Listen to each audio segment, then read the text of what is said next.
Good morning, everybody. Thank you for joining us for today's Small Business Boot Camp. I'm Robert Theobald, Small Business Ombudsman and Vice President of Small Business Services here at the Arizona Commerce Authority. As we like to do at the start of these, please post up in the chat where you're tuning in from. It's always nice to see the different parts of the state and even from out of state, everybody that is participating in today's webinar. So go to the chat, post up what city you're from, and we will get moving forward here in a bit. We got Tucson, Queen Creek. Man, it's going faster than I can read it. Flagstaff, Surprise, Phoenix, Tucson, Mesa, Chandler, Litchfield Park, North Phoenix, Tempe, Cam Verde, McNeil, Catalina, Flagstaff, Garfield Historic District. All right. Well, thank you for tuning in. We appreciate it. If you're new to the boot camp, we like to start by first recognizing all of our community partners. We could not do these webinars without them. We appreciate their time, their effort, and their expertise that they're willing to share and give back to the community. For those that are also new, the boot camp is designed to help small businesses prepare, plan, and grow. It is not only our workshops or webinars that we do every Tuesday morning, but we also do some lunch and learns, some in-person workshops, and partner with other organizations for different webinars that they might be doing. And for example, last week we had a workshop with the Phoenix Business Journal that was in person. And a couple of weeks before that, we did a workshop with the IRS, a lunch and learn, and we have some more coming up. So the boot camp is a great program, and with that, with all the webinars that we do and workshops, we record them and we post them in our content library. So our content library has well over 300 recorded webinars that you can go in and access at any time. You can review the webinar itself. In most cases, you can download the slide decks as well. And then to help sort through those 300 plus recordings, you can see there's 7 different categories that we broke them down into. So you can see them by category, or you can see the full list of all of them. But it's a great resource, again, available to you at no cost.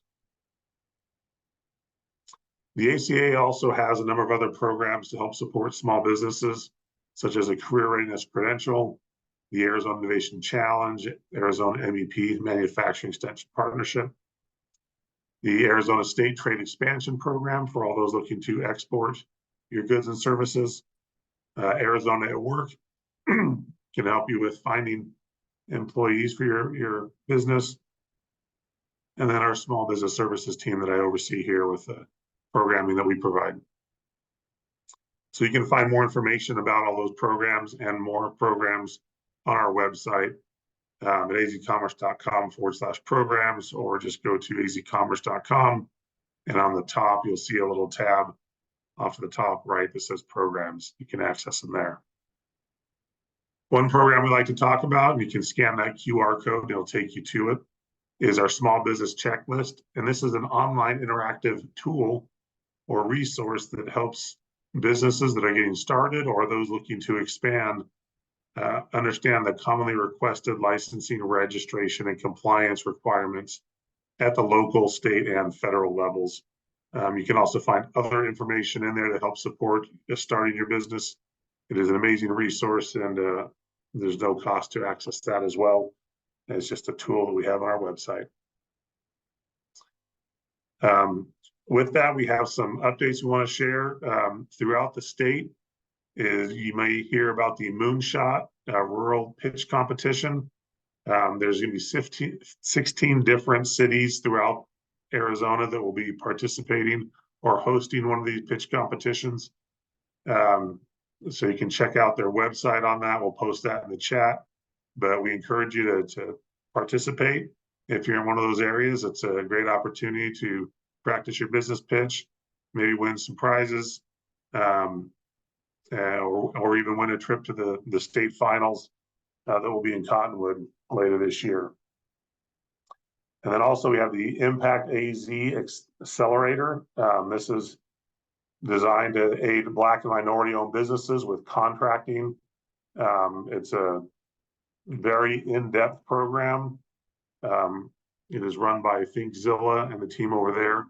We'll post the information for that in the chat. And then we're also going to post a couple links on some articles we saw, a complete guide to filing your business taxes, and then also an article on national grants that are available. So if it's something that you're looking for there. So some great information available. But with that, we want to jump into some of our upcoming sessions. On February 27th, we've got Unleashing Creativity with Generative AI, a small business's guide. So we can look at leveraging AI to help with your small business.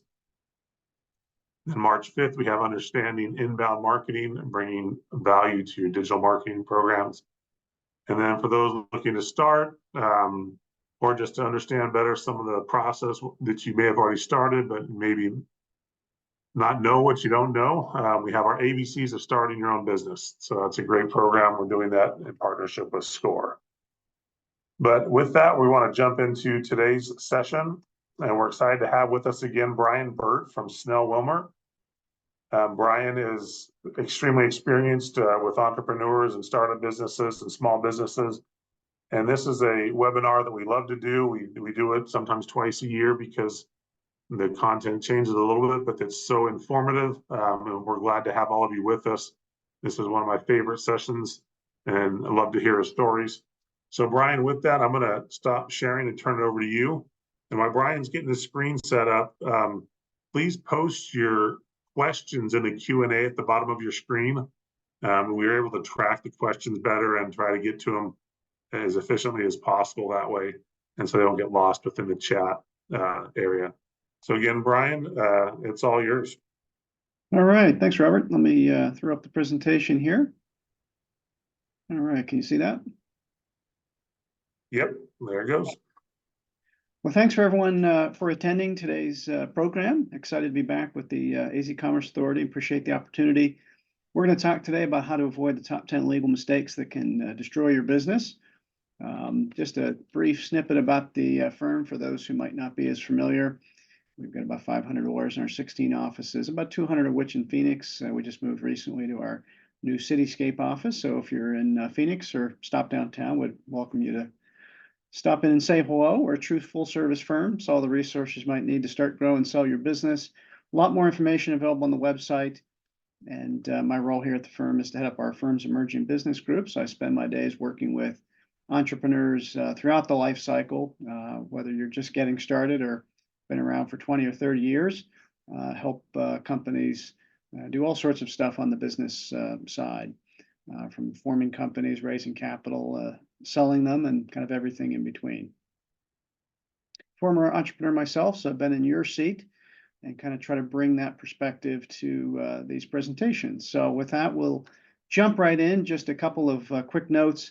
The presentation will be available for your reference. So if you want to get a copy of that, I think Robert and his team will be able to distribute that to you. If you're interested in chatting offline and getting a free initial consultation, always happy to do that as well. So feel free to reach out via email, and maybe Faith or Robert can throw that in the chat box here as we go. So feel free to reach out to schedule that at your convenience. We're going to talk about kind of the top 10, it says top 10 mistakes. It's really kind of categories of mistakes. I'm going to throw a ton of information out at you. And as Robert said as well, try to work in, time permitting, what I call kind of a real life horror story that helps illustrate the issue, kind of ripped from the headlines, if you will. And I may work in a fresh one on this first slide as well. So we're going to talk a lot about things that you may say, hey, why are we addressing these issues? And some of them seem silly. Hey, who would make those mistakes? But we use these same issues or highlight these same issues and tell these stories because we see them, if not daily, certainly weekly, monthly, things that happen over and over again that just cost our companies, client companies, lots of money, lots of time wasted, and often take away the opportunity to do a deal or sometimes kill the company altogether. So we try to, again, highlight the most common issues and hope that you can avoid those with a little pre-planning and some thought put into it. We're also going to talk about what I call myths on the street. There's just lots of bad information that's floating around out there, whether it's on the internet or it's kind of stories that you hear from your buddies who did companies and they did X, and so maybe you should do X. So we're going to try to dispel some of those things as well. So number one, selecting the wrong form of corporate entity, or convert if you did. These are the typical options that you have. Most folks don't form partnerships anymore for a number of reasons. So typically you're going to see an LLC, limited liability company, or a corporation. The S corporation is a tax election, so you're still a corporation from a corporate standpoint, but you elect S status in order to be a pass-through entity and only pay taxes on one level. First myth on the street, you got to be a C corp to have the maximum liability protection. Not the case. If you start and operate the entities appropriately, all offer the equal liability protection. The key is making sure you do what you have to protect that corporate shield. LLCs are my favorite, all things being equal, because they give you maximum flexibility and no corporate level tax. So you pay tax only on one level. You have maximum flexibility to structure the entity, and there's lots of things you can do with them that you can't quite do with corporations. People say, well, I want to go public someday. Well, if that's truly your goal, and fewer people want to do an IPO as kind of the end liquidity event, but if that's what you want to do, you will have to be a corporation at some point. There's also some investors, more on the kind of institutional professional level, who will insist on a C corp, not because it's legally required, but that's the way they like to do business.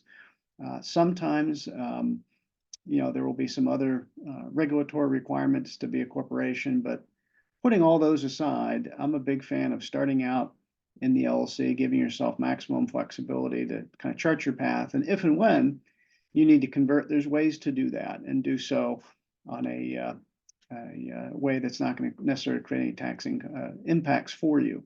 So that's my approach. Lots of folks will hear from their CPAs, hey, let's do an S corp because you have some withholding savings, which is true.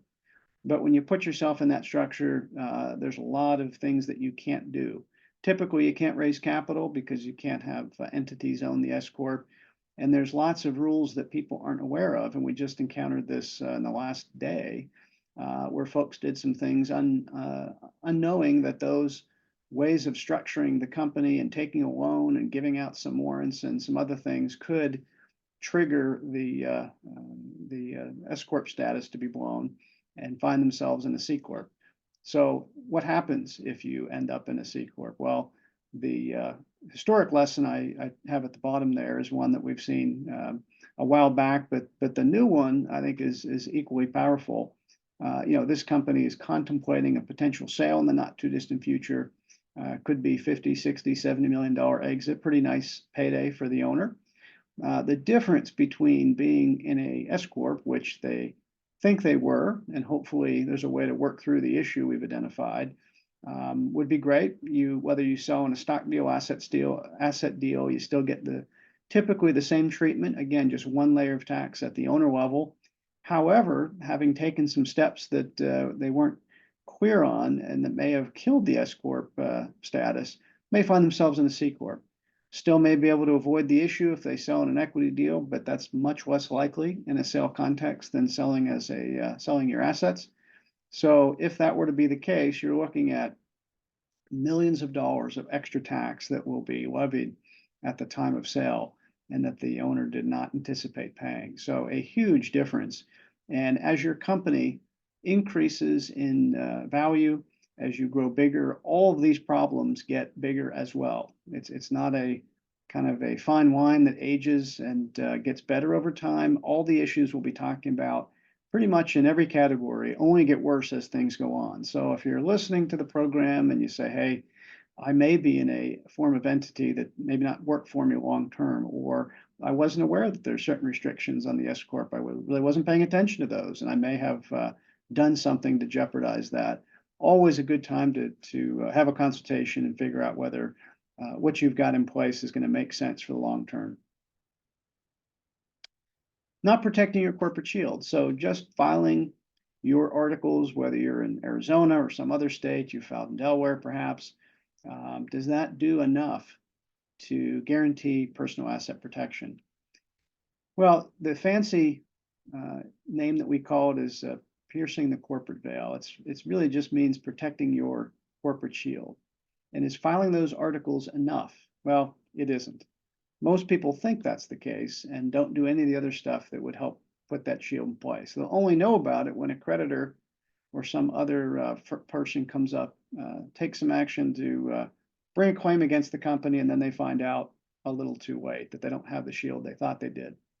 The big issue with most entrepreneurs is not protecting the corporate veil by ensuring those corporate formalities are in place. What's that mean? Well, if you're forming a company, there should be a separate tax number, separate bank account. There should be kind of a formality if you're lending or contributing money to the company and documentation to reflect that. If you lend your own company money, there should be a note in place. It doesn't have to be a 450-page document, but something that reflects the terms, the interest rate, when they're supposed to be paid back, etc. Keeping separate books and records, essentially making sure that the company is different from your personal stuff. If you don't do that, and lots of entrepreneurs don't, you can find yourself in trouble. Undercapitalizing the company, so forming it or later on expanding it without a clear way to pay for those obligations. So there's no magic number. It's not $1,000 or $10,000. Totally depends on type of the company. But you have to be able to pay those debts as they come due. It could be money from what you put in. It could be a loan. Maybe it's an SBA loan to start your company. It could be some investment capital from others who are going to come alongside you as investors. But there needs to be enough money in the account to pay those obligations. You can't hope for the best and say, well, we're going to hire a bunch of employees, sign a lease, do some marketing, pay some lawyers, and decide that, we'll hope that revenue kicks in 6 months. And if it doesn't, we'll feel bad, but we'll bankrupt the company and go home. Some of those folks may not get paid. Again, we'll feel bad about it, but we're not going to worry too much. If that's the case, you may find yourself on the hook for those obligations. And fraud, and we're assuming no one's going to do what most people are thinking of as fraud, but what we're really talking about here, I mean, that's obviously bad as well. But what we're talking about here is a situation where perhaps you got laid off from a job, you decided, hey, it's a good time to start my own company. I've got a pesky non-compete in place that prevents me from doing what I just left my company. And so I won't do it myself. I'll set up a company to navigate around that restriction. What you can't do individually, you can't set up a company to do indirectly. So that a former employer could go after you none the same. Now, personal liability can still exist in other capacities. So just because you have an entity in place, you put the proper documentation in place, you don't do any of the 3 things I just mentioned in the red bullets, doesn't mean you're off the hook. You've got to be mindful of, obviously, individual bad acts that should be readily apparent, but others include simply not following some rules that can impart liability to the individual owners, such as violating certain employment rules, which can be complicated, vary by state, not easy to follow, always changing. So there's always something new to deal with. Some of those can bring individual liability to the owners if not followed. So good to make sure that you're doing what you need to. Also, personal guarantees, and this is a more historic horror story, but it's probably one of the worst and worth repeating. Lots of times you're going to have to guarantee certain obligations for your company. I mentioned an SBA loan a few minutes ago, which is often personally guaranteed. You may have to guarantee the lease. And at the end of the day, you want the worst case to be that you have to bankrupt your company. That's bad enough, but that your personal assets are safe. Creditors can't get after your retirement fund, your kid's college fund, your savings, etc. When you put yourself on the hook with a personal guarantee, however, you override that LLC or corporation corporate shield, and you do put those personal assets at risk. Sometimes it's inevitable to do business, but you want to make sure you monitor and get off those guarantees. We had a situation where, and this was many years ago, but the owner of the company was looking to sell. It was going to be a nice payday. Really, really good guy. It's going to probably be a $60 million deal. Betting some term sheets to facilitate that exit. And we noticed there were millions of dollars personal guarantees. And we said, did you think about maybe paying those off? And the response we got was, well, that's kind of a pain to go through that. You've got to go through all the banks and do a lot of paperwork. And there is some administrative brain damage to it. So he said, you know what, we're going to close this deal. Pretty confident it's going to go through. We'll just sell and pay them off at closing. Let's just save a step. I said, okay, if you're sure. And no one knew what was going to happen, or at least predict it was going to happen back in the fall of '08, but you know where this is headed. The personal guarantees were not paid off, could have paid them off, no issue with it at that time, but decided to wait. Market crashed. This particular industry that the individual was in totally went to zero very quickly, and that $60 million deal disappeared. The company went under, and those banks were not in the mood to say, hey, we feel bad that you lost your company. Why don't you just forget about those guarantees? They quickly picked up the phone, called the individual owner, and started to collect on those guarantees. So not only did the company go under, but the individual essentially went bankrupt as well. Totally could have avoided that and paid off those guarantees, just didn't go through that process. So something to keep in mind to make sure you maintain the shield and that you take actions to limit your personal exposure at every turn. Putting all your corporate eggs in one basket. So there's ways to structure your company, and many on the seminar here may be familiar with or have heard of some of these, to kind of create a holding company, sort of a parent subsidiary structure, or maybe have side-by-side affiliates where you as the owner own multiple companies directly. The purpose of these is to create fences to protect different businesses, different assets, and there's lots of ways to do it. To the extent that you are just getting started, obviously that's the best time to kind of create this structure. You could be, however, 10, 20 years in, and there's still an opportunity to do this.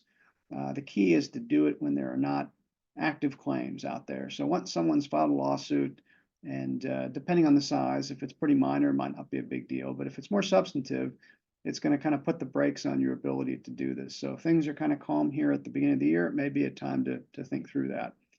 What do you do? Well, essentially, and again, some of you may have already done this, you are segregating. Let's take the asset, for example. You buy the real property you operate the company out of, and you decide to tuck that office building into a separate LLC. You then license the use of that property to, or lease, to your operating company. Why do you do that? Well, if something blows up in the operating company, that real property is tucked away safely in that separate entity. And sometimes, and for many small business owners, that property may be worth just as much or even more than the operating business, and you want to keep that safely tucked away. Same thing you can do with equipment, intellectual property.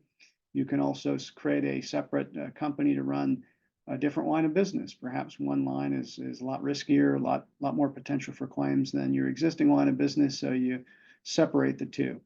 Maybe you're going into a different geographic area, different country, which has lots of additional rules and regulations, and you don't want to put the original company at risk, so you set up a new company to maybe operate overseas. And by doing so, you segregate those risks. There's issues that you have to be mindful of, and you have to respect your own fences. So just like when you're interacting with your own company, you have to make sure there's proper documentation. Same thing goes with this structure. If you're, using employees in, company A to do some work in company B, you've got to create an agreement between the two companies to actually get paid to use those employees. If you set it up correctly, it's going to be fairly net neutral from a tax standpoint, but it does matter to put in place those economics, even if you're, one hand paying the other. That's what's going to be necessary to respect that structure. So, not difficult to do. Take some planning up front, take some paperwork, but again, at the end of the day, if something should blow up, you'll be happy you did it. The example from this one, just real quick, is we had and this I've seen happen to lots of folks. You have a company going. Entrepreneurs like to start multiple businesses, so they kind of baked an idea. In this case, it was a new software platform in their existing company. Spent 200 grand to build that software. Was thinking eventually they would take it out, put it in a new co, and launch that new business, and just hadn't gotten around to it. Unfortunately, got sued in the original company, and now all of a sudden, that software worth a couple hundred grand was at risk. If the folks suing would win, they would have right to everything in the company, including that software, which at the time was probably the most valuable thing in the company. It was kind of winding down anyway, so there wasn't a ton of cash sitting there. That software would have been something they would have got, put their hands on. So in this case, we had to essentially set up a new company and create an agreement to essentially buy the software from their new company from their old company. And again, that may sound silly. Why are we doing that? Well, you can swap in cash and take out the software, but you can't just take it out for free. That could potentially belong to those creditors. So this one ended well. They settled the lawsuit, ended up paying a few payments to themselves, but got to keep that cash. But had they not, they would have ended up paying a couple $100,000 additional to buy the software out of company A and put it in company B, essentially doubling the cost of the project, only because they hadn't taken steps to pull that out ahead of time, not knowing that that lawsuit was pending. Just check the chat box or question and answer quickly. We've got a couple of questions. When you set up another company, what structure do you need to have it under to protect assets? Can it be a DBA under the original LLC, or do you need a separate? That's a great question, comes up a lot. You can have different lines of business and use kind of marketing or DBAs in the existing LLC, for example, but it's not going to segregate the liability. So everything that happens with both businesses will subject both of those to the same risk. So if one blows up, it kind of blows up the whole company, and you put all those assets, all those businesses, or whether it's 2, 3, 4, at risk. You would have to set up a separate company to be able to segregate those two if you'd like to do that. Now, there's ways from with a customer contract, I don't want to jump ahead too much, to help segregate that liability within one LLC. But if you're looking to minimize risk, setting up a separate company is often the way to go. Issue number 4, one of my favorites, and that is not having a shareholders or operating agreement if you have even one partner. And for those on the line saying, well, I've got partners, but it's family members. Well, the nastiest, craziest disputes we see are among family-owned businesses. You have all the business issues, and then on top of that, all the family dynamics that go with it. Those are the craziest things that we see. And every partner or every business with partners, those partners will disagree. I don't care who you are, how long you've known folks. We've seen situations where, folks have been friends for 40 years. We've seen an identical twin brother sue his brother, so usually twins get along, but not in that case. Seen everything, and you want to put in place what I call a playbook to be able to navigate these eventual disagreements. And they're not always disagreements where people are kind of going to blows in the office, but they may be situations where there simply isn't an alignment of expectations. One person wants to sell the business, one doesn't. One wants to transition out. Maybe someone dies, maybe there's some health issues. Lots of things crop up over the life cycle of the business, and you want to be able to put in place that playbook. One of the myths on the street is that the state statute, whether your form began in Arizona, Utah, Colorado, Delaware, has a default playbook. So if you don't do this document, you can turn to the default playbook and that will guide you through. Unfortunately, the reality is that the statutes only cover maybe 20% of the issues that you're going to want to cover in your document. And in the ways that they cover those 20% isn't always what you would think would be the default rules. So you're left kind of hanging out there, and I'll give you a crazy horror story, is probably our wildest one of the bunch, but I think it demonstrates how those statutes do not address the issues. So here's the purposes and reasons you want to put these in place. Again, you have one partner, one co-owner. This is going to be for you. You want to align your expectations and goals. We've seen family businesses, a couple of families running it for decades, only to find out at the end that one expected to transition it to the kids, the other thought eventually we'll sell it. And obviously imagine the difficulty in trying to bring both of those expectations together. It doesn't quite match, and people have been, again, in business for decades, not realized that because they never sat down to really outline those things. Allocating management, economic, and other rights. Lots of folks assume, again, another myth on the street, that those who own the majority of the equity in a company, 51% or more, really run the show. And it's a lot more complicated than that. You can have folks who own 10% kind of control the management, and vice versa. People who have a majority of the economic rights who are happy or willing at least to be more passive in the business, and everything in between. So you want to allocate those rights. You want to preserve enterprise value when eventually one or more partners ends up leaving for whatever the reason. They decide to go do something else. There's maybe a divorce situation. They do bad things, and you want to, expel, reasonably so, that particular partner from the business. And there's just disputes about how to run the business. One person wants to take it one way, the other partners want to do something different. And again, nothing bad is happening, but they just can't agree on how you, plot the future. And it makes it difficult, if not impossible, to carry on that business. And you see lots of these companies go under, or at least get significantly devalued in the process. So this is a real story. Hard to believe, but it is. And I could give you probably 15 of them here, but for time's sake, we'll do this one. So this occurred a few years back, and it was a situation where the company had kind of cobbled together an operating agreement on its own, didn't have really good provisions addressing what happens when people do things they shouldn't do, some bad behavior, if you will. And the owner was thinking about raising some capital, so was kind of reaching out to those folks who were involved with the company at a board level. One gentleman individual who'd been on the board for quite a while, fantastic resume and background, contributed a lot to the company, well known in his particular space, was also, I believe, an investor in the company.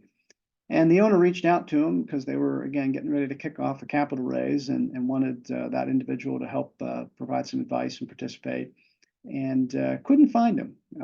Maybe thought he was on vacation, couldn't reach him.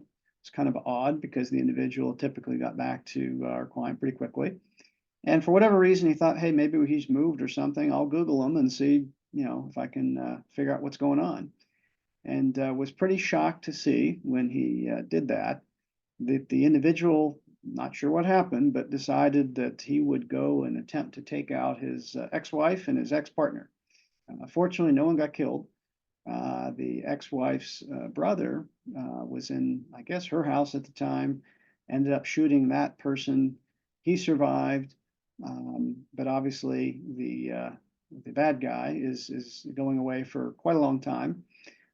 Certainly not what was expected, and as you might imagine, was quickly turning to issues of trying to figure out, how do we get this person out of the company? He's got lots of social media that reflect his participation. Obviously, someone who's going to jail for attempted murder is probably not someone you want on the board. And find out that it is more than difficult to get someone off the company if it's not baked into the operating agreement. There's nothing in any statute I've seen that says, hey, if you go try to kill somebody, that's cause for expelling someone from the company. It's not there. I challenge you to take a look and see if you can find it. If you do, let me know. But took all sorts of trials and tribulations to get this person out of there. And as you might imagine, the last thing this individual is thinking about, or his defense lawyer is thinking about, is, our capital raise. But pretty important for our client and wanting to kind of break ties with the individual. And it was a much more challenging situation than you might have thought. And if you can't expel someone in that crazy circumstance, just imagine how difficult it is to try to expel someone who's doing a lot less than that, but still you think merits, kicking out of the company. So suffice to say, the playbook is critical. It's important to get it in writing, to sign it, make sure everyone's on the same page. It will save you tons and tons of dollars and brain damage if and when things happen. It's not a question of if, it's when.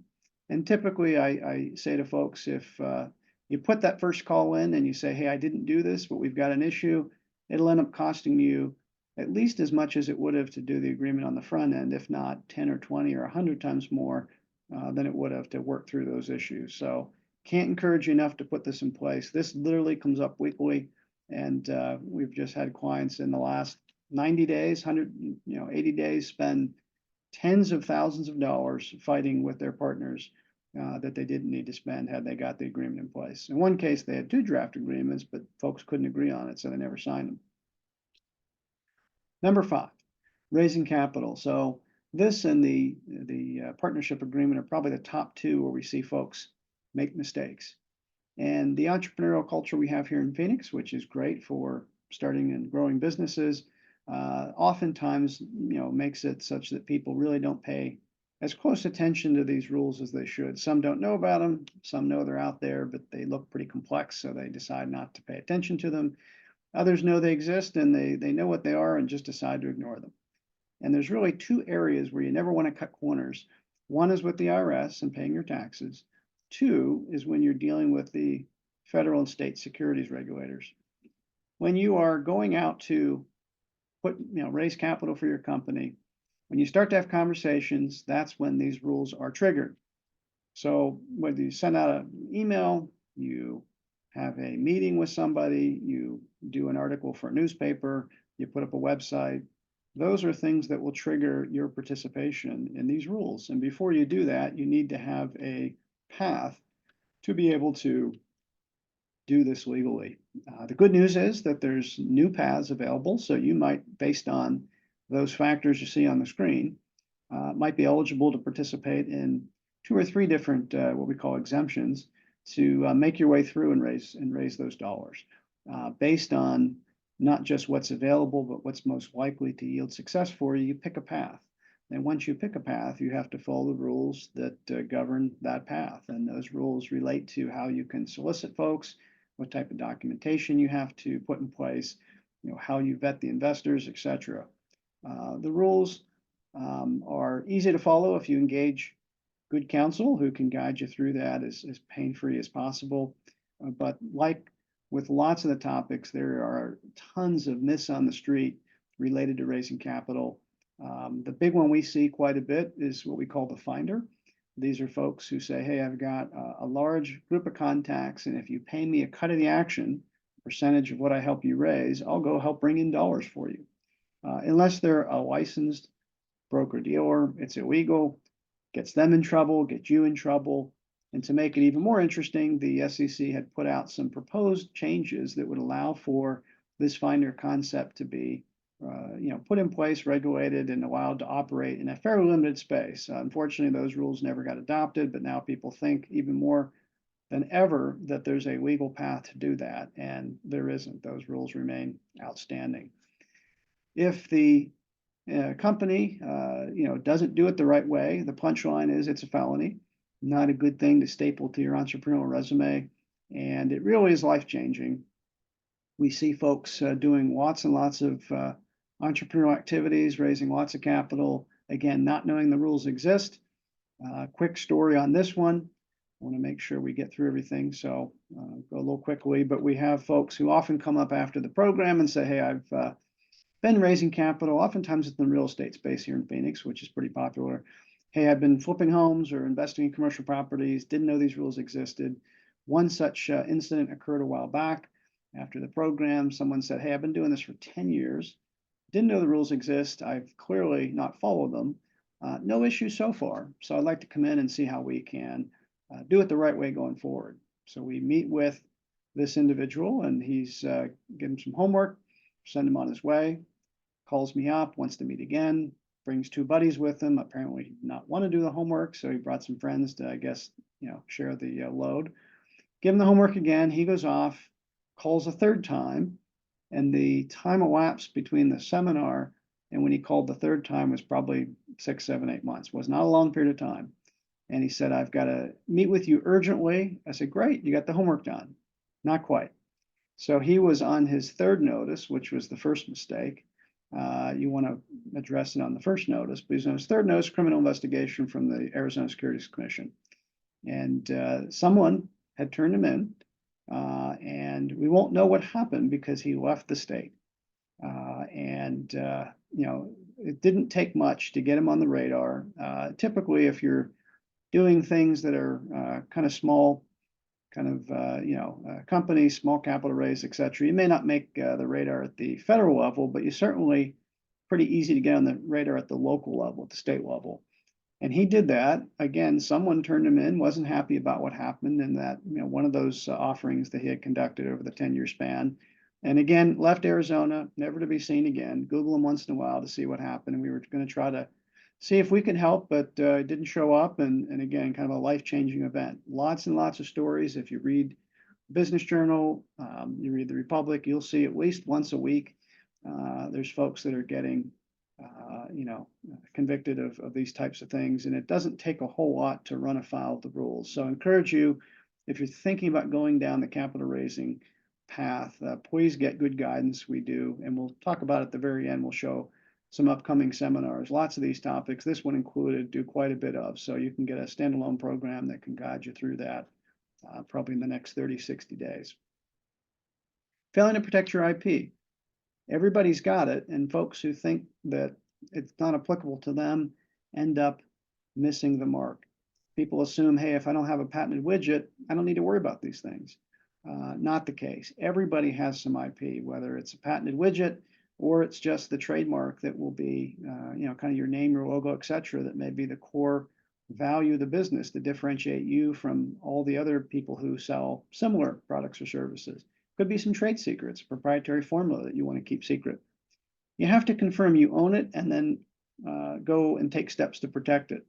One of the big myths on the street, and this is pretty counterintuitive, is, hey, I've got a consultant, an independent contractor, do something for me, and I paid that individual. They built my website or they did whatever, and I paid them, so I must own that website or that IP.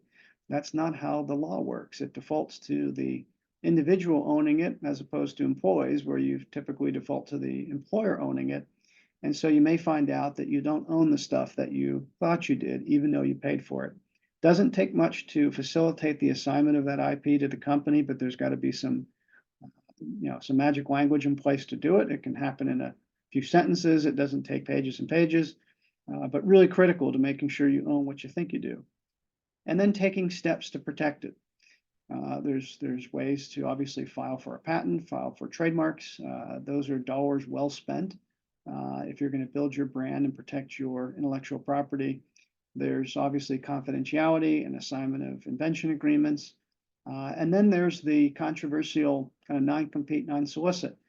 I'm not going to get into it for time's sake, but suffice to say that the folks at the federal level are putting out proposed rules that would eliminate non-competes retroactively across the board, across the country.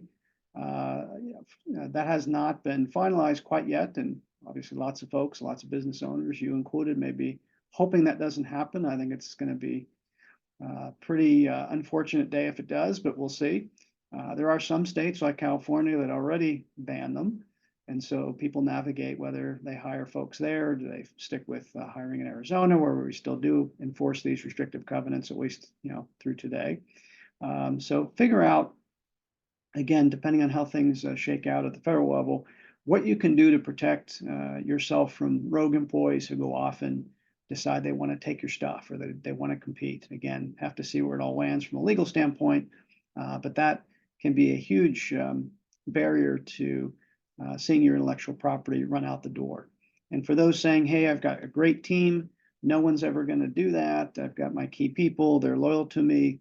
Again, got 100 examples of folks that did leave the company, did like the individual they worked with, but decided nonetheless to take the stuff out the door and set up shop, down the street.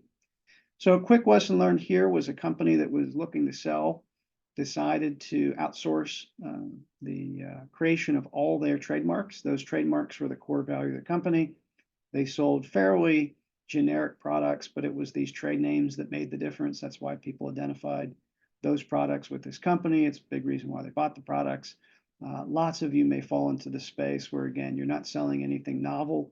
You're selling what lots of other people sell, but you have a unique way to brand it, and that's what lets you stand out. It was a $30 million deal. The buyer did its typical homework and said, we have a problem. You don't have any ownership of those trade names. We're not paying you $30 million unless you go get all those people that created those for you to sign, assignment agreements. And we're trying to close the deal at the end of the year. People were on vacation, traveling throughout the world. This one ended well because they were still on good terms with these individuals, and they were able to get all of them to sign the appropriate documents and not extort them, which they could have for quite a bit of money. They ended up doing it just as we'd hoped they would, for free, because they'd already been paid. Could have ended very differently, could have killed the deal, but this one ended up well. But just imagine chasing these people around the globe, between Christmas and New Year's, hoping that they're going to do the right thing so you can get paid your 30 million. That one ended well, others not so much. So take your steps to identify, protect, and ensure that your IP value is protected in the company. Number 7, mismanaging key employee issues. So many of you may have seen all sorts of statistics. I just pulled this one in the last few days. Some may have seen higher or lower. Fact is, lots of folks looking for a new job. That may mean opportunities for you to bring in people that you've always wanted to bring in, maybe they're a competitor around town, but it also means a lot of your team is at risk for being poached by other companies. So there are lots of ways to make sure or to incentivize your employees. There's a great MetLife study that they put out annually. I encourage you to download that. It's free. And you can see how different generations have very different expectations, very different things they're looking for their employer to do to motivate them to not just to stay, but to work hard and do what we hope they do, to be motivated to drive that business to success. So lots of different things you can do, whether it's employment agreements, it's benefits. I recall the days when people were talking about maybe a day off a week to work at home, and now that's the big challenge as to whether you bring folks in or continue the work at home type approach. There's performance bonuses. There's a way to give people an ownership or a stake, whether it's actual ownership or phantom ownership or liquidity bonus. So if they help drive value to the company, when you sell, they get a piece of that pie that they help create. Lots of employment issues that are fairly red hot. We're not going to have time to delve into any of these in detail, but getting these wrong can be catastrophic. Everyone wants to treat people as contractors. There's lots of rules determining whether or not they can be a contractor, and those rules, which is probably no surprise to everybody, are getting more difficult. In California, almost impossible to make what we used to be contractors stay so. They're going to be employees typically. States are tightening up, federal rules are tightening up. And so if people are doing kind of core components of your business, you have control of them, you're kind of treating them as employees, probably end up needing to be employees. Also, rules to determine whether people are hourly or salary. People say, well, if I'm going to have to hire these people, put them on salary, work them as many hours as we need to, I'm not going to worry about the hourly type situation. Again, it's not just what you agree to with the individual, it's what the rules will require you to do. And again, lots of folks overlook these. Employment rules are one area where, again, lots of personal liability for the business owners can add up. Again, for time's sake, won't get into all those nuances, but they exist, and just be aware that the rules are ever changing. So good to get that guidance or get a true up. The harassment, discrimination stuff, red hot. So if that's happening in your business, you better figure out a way to make it stop, because that is one way to lead to very expensive lawsuits. You can't always control what people in the business do, but you can put policies in place to help minimize or address it if it does happen. Real quickly, and this happened very recently, but it's happened a number of times in my practice. This has just happened the last year, where we had a business that was very successful, looking for, I think this was going to be probably a $40–50 million payday. Ran the company for decades, older company. Just didn't quite follow the employment rules when it came to hiring the employees. And the buyer, in this case, who was a public company, said, hey, we're not going anywhere near those hiring practices. We've got to do things 100% by the book. So go fix it, and we'll rethink about the deal maybe 3 to 6 months down the road. We'll revisit it. Unfortunately, well, the good news is they were able to fix it fairly quickly, kind of put things in place in about 3 months or so. Bad news is that the market in that industry collapsed during that 3 months, and the deal was off the table, still is off the table, and that payday no longer exists. And it was again, a small issue, wouldn't have cost and didn't cost a lot of money to fix it, would have cost even less to do it right on the front end, but just really was a little bit loose with those onboarding practices, didn't follow the rules, and it cost that owner, again, a $50 million payday. Hopefully that opportunity to sell comes around again, but it looks like, given where the market's at, it's going to be a while. Failing to use commercial contract best practices. So everybody's got to deal with contracts. I don't care what business you're in. It is a good idea to put in place your own forms. And this is one of those kind of penny wise, pound foolish things we hear. Hey, I don't want to incur the cost to put those together. Seems like a lot of work. Got to pay some legal fees. Well, it's a lot cheaper. It's a lot more efficient, and it's a lot more protective to do that in a variety of categories. Whether it's a good customer agreement, good hiring documents when you bring employees, a good independent contractor agreement when that's appropriate. To do that rather than to navigate each individual agreement as it comes in, which is, of course, not going to be favorable to you. You're not going to typically have the time or interest and not going to want to pay the legal fees to get each different customer agreement that comes in the door reviewed. And eventually you miss something. For time's sake, I will jump to the quick lesson learned here. What people do all the time, totally understandable, is that they borrow forms from friends. They've got a buddy in another company. They say, hey, we need a customer agreement. Do you have a good example? Sure, I'll borrow that. And this is exactly what happened. Get a call, client's pretty upset. I'm getting sued. I read my contract. It looks like I may be on the hook for lots and lots of money, tens of thousands of dollars. I want you to take a quick look and see what's in there. Calls me back before I had an opportunity to take that look and said, I feel much better. I think I'm okay. Looks like there's a, section 10, there's a limitation liability section, and it's capped at whatever it was. So just take a quick peek, but I think I'm in good shape.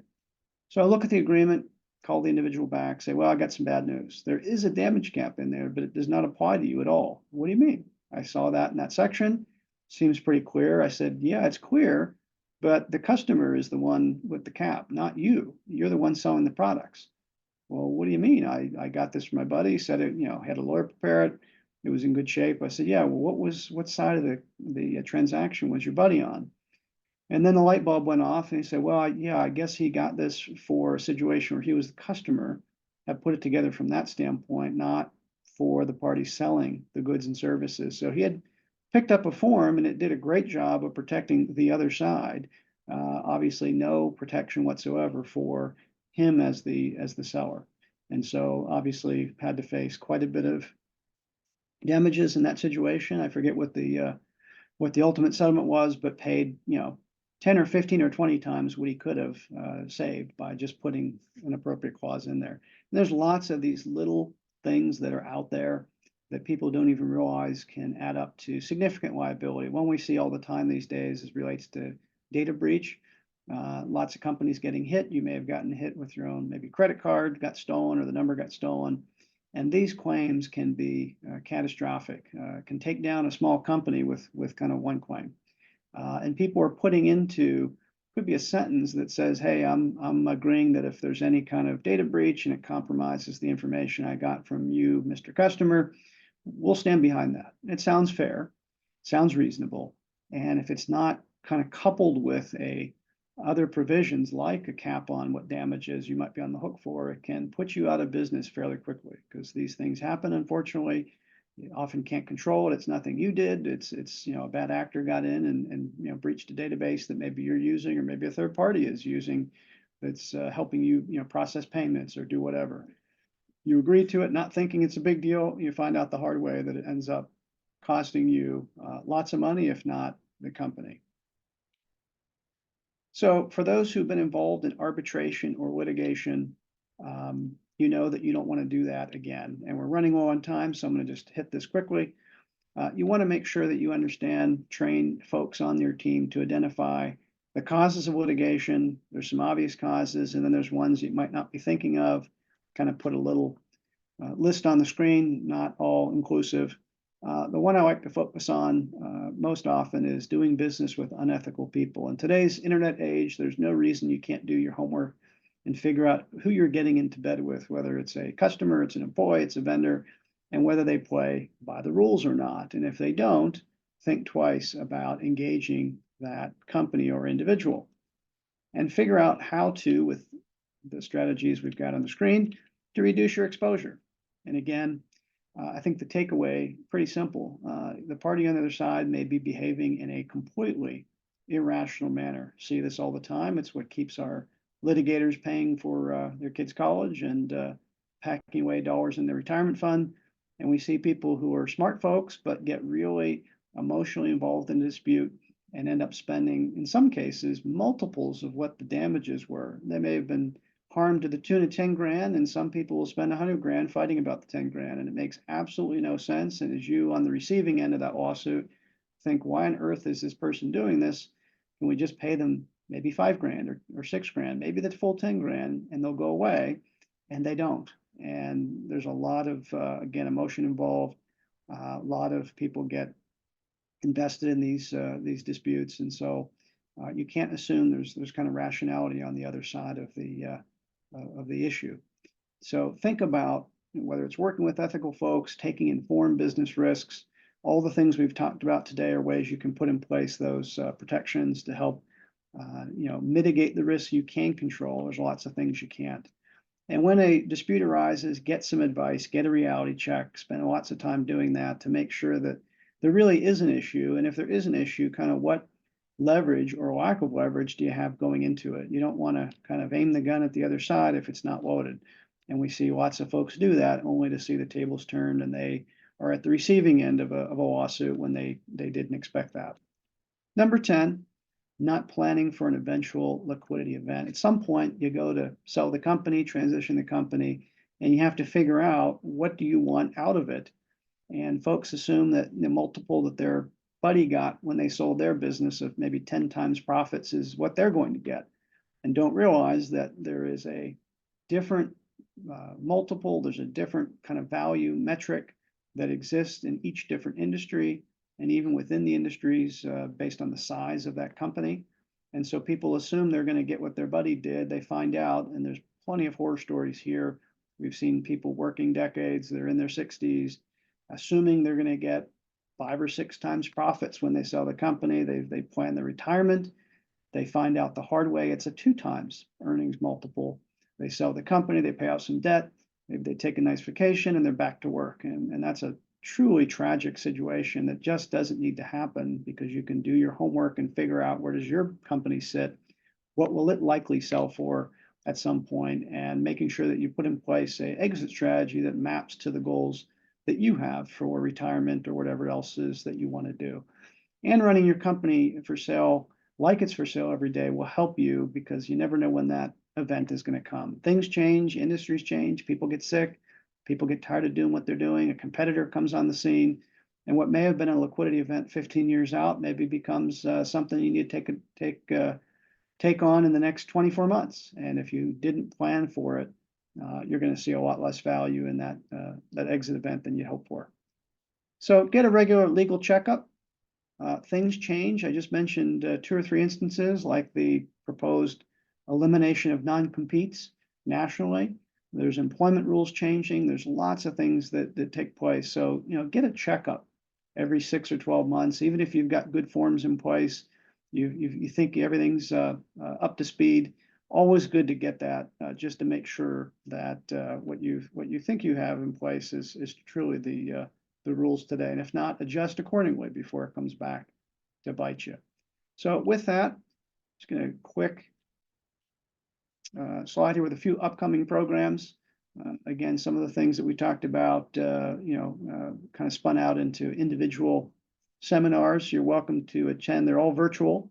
And we've got our monthly program. If you haven't heard about the Corporate Transparency Act, this is kind of a brand new rule going to affect 30-some million businesses. So if you're a small business on the line, you're probably going to have to pay attention to this. It comes with all sorts of fun civil and criminal penalties if you don't get it done in the appropriate time frame. And so come March 6th, if you are interested, check out, that's the one live program we do each month at SkySong.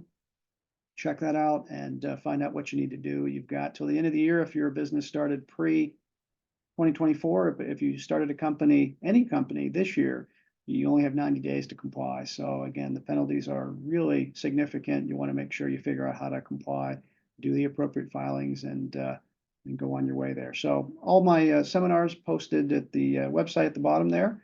So if you want to check those out, and again, if you're interested in chatting, I know we didn't get to too many other questions. I don't know if we have a couple minutes, Robert, to answer those. If not, we can be happy to talk to you offline. Yeah, Brian, we can go a little over. That's fine. We can look at some of these questions. We Okay. do have a couple good ones that were asked early on that, All right, for those who want to stick on, then why don't we go through the questions? Love to answer those for yeah, you.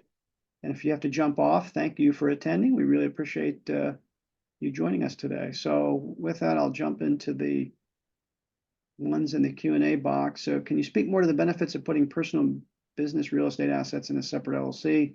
So I don't know if there's a particular question, Bob, that you have about that. It's usually pretty easy. You know, you put a let's say it's an office building into an LLC.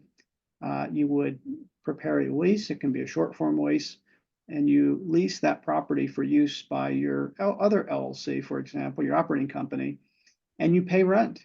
Again, it has to have a kind of fair market type situation there. You can't just say, well, I'll pay you $1. You have to treat it as though you don't own one of the companies. In other words, if you were leasing that building to me, you're going to want me to pay fair market value. So you do the same with yourself. It sounds silly. I'm just paying myself.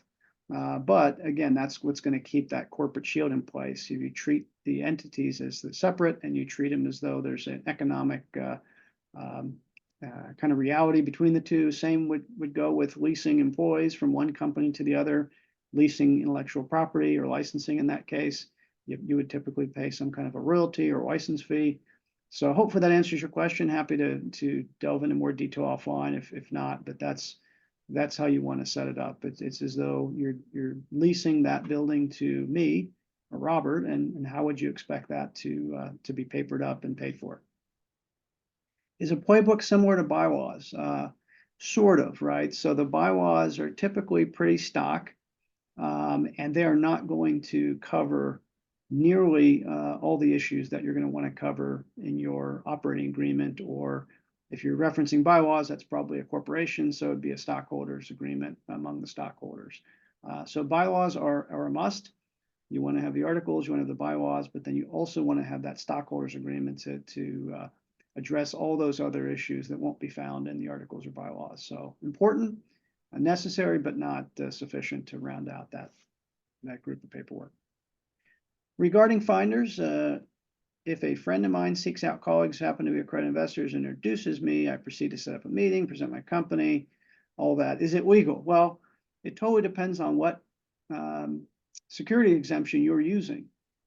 Does this happen? Sure, it happens. Now, if that friend is just, maybe he's an investor, she's an investor, and they're saying, hey, this is a great opportunity. I'm going to introduce you to a couple buddies of mine. They might be interested.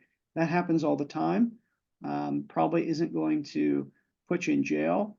However, if the friend says, you know what, I've invested 50 grand and I'll bring a couple buddies, but if those buddies invest, you got to pay me 5% of what they invest. That's going to be illegal unless they're a licensed broker dealer. So it really depends on the details. But do people bring in some buddies if they like what they see? Sure. You also have to be aware of what the exemption allows for general solicitation or not. The typical approach under 506B, which most private companies use, doesn't permit general solicitation. So if all of a sudden, they're bringing, 10 or 15 people they know on their Rolodex to your doorstep, can create some challenges for maintaining the use of that exemption. If it's a one-off, again, a little bit less concerning. It's going to depend on the context and the volume, and again, whether this person is asking for something in return for those introductions. So we talk all about that at the upcoming How to Raise Capital program. So if you like more information, check that out, or again, set up a opportunity to chat more detail. Set up as a C Corp pre-revenue. I'm not sure what that relates to. Can you tell us more about fantasy ownership? So I think you meant to say phantom ownership. So yeah, this is a great and common way to incentivize employees or others participating in the business. In fact, I just did one yesterday. People always default to, hey, my employees want to be part of the business. I got to give up equity. And you can do that, but it comes with all sorts of complications, and it makes life more difficult for the owners. You've got to deal with all the rules and regulations that go with having co-owners, even if they only own 0.5% of the company. They still have all sorts of rights and ways to make life difficult that they didn't have if they were just an employee. So the phantom approach, or the liquidity bonus approach, I worked on the liquidity bonus for a client yesterday, involves giving someone a piece of the pie at sale time without making them an owner. It basically is a contractual bonus right, and it says, hey, we're going to create a pool of proceeds when we sell. Maybe it's 10 million bucks.